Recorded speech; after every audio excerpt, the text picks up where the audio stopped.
Hello, everybody, and welcome to some more horrific news. Okay, this popped up. I thought we'd take a look at it as it's a little subject close to my heart, and I'll probably have a few insights into it. Maybe not necessarily horror related, but interesting anyway. 60% of Brits don't consider careers in the creative sector as real jobs. Nearly half of adults in the UK also said creative degrees are taken less seriously than others.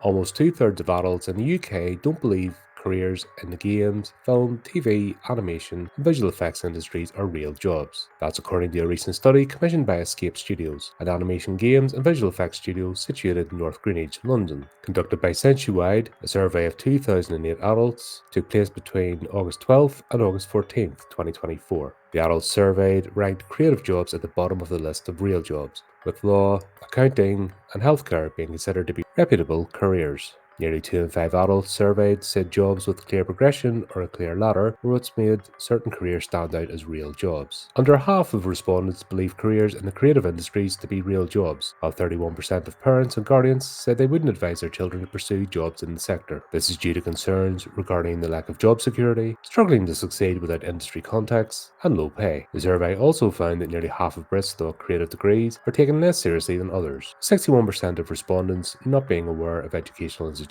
specialise in training in the creative sector. It's so disappointing to see the results of this survey and how poorly regarded the creative industries are, said Escape Studios principal Ian Palmer. We need to do more to raise awareness of educational opportunities in those areas and to raise the visibility of careers and the value that this sector brings to the UK. He added, "We're about to start a new academic year, and this is always a time that we look forward to introducing more students to the exciting worlds of visual effects, animation, and games. We hope that by challenging preconceptions and spreading the word, we will welcome even more in the future from all walks of life." And that's it, rather quick. Right, I'll give my two pennies worth. Yeah, there's only 2,000 odd people surveyed, but this does hit home to the zeitgeist. This is a major problem in the UK, and it's just plain snobbery. You're considered a hack or just playing games or not doing anything serious if you try to make any form of creative endeavor a business or a career. The odds really are stacked against you. The really annoying thing is that if you're upper middle class, little Tarquins and Tildas, they can indulge because if it doesn't work out, they can always go back to their real jobs with mommy and daddy. It's that sort of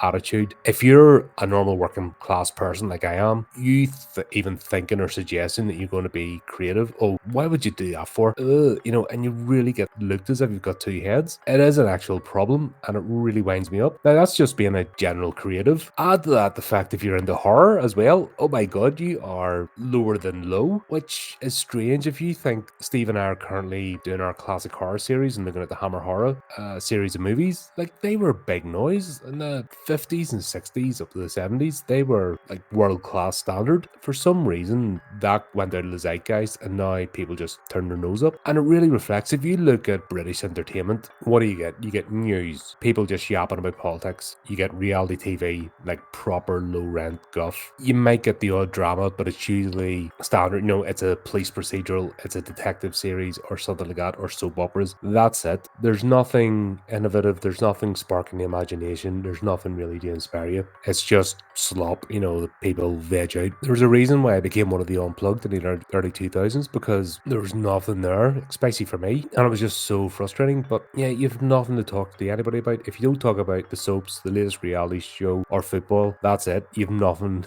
in common with people.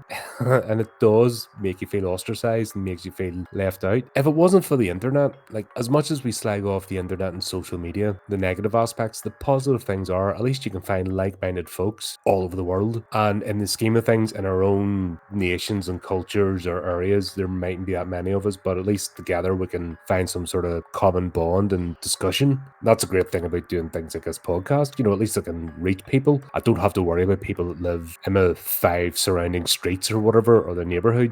I can talk to you folks out there, find people that similar mind, and then at least you have that sort of feeling, at least, oh, right, other people get it. Fantastic. Am I trying to change the world or anything? No. I'm just voicing my opinions, and if it resonates with folks, happy days. If not, best of luck. That's why there's loads and loads of creators. That's a good thing as well, because at least you don't have to worry about the same 3 or 4 creators and that being it. And that's my concern as well about the corporations just buying everything up, wanting to control everything, because in the end, everything just becomes beige and grey and sludge and corporate and nothing. And that's not what inspires people. I've also noticed as well as I've done this, I've wanted to talk. Now, as you know, I talk to all people from all over the world. The only requisite is that you have an interest in horror and, you're doing something. But I've tried to talk to more UK creators, especially in the horror sphere, because I think it's something that's been neglected and it is really difficult. And I think this article has highlighted the problem. Now, they're talking about creative degrees. I think they have partly what's ruined art. It's become, once again, corporatized, sanitized, and look at the absolute guff out there.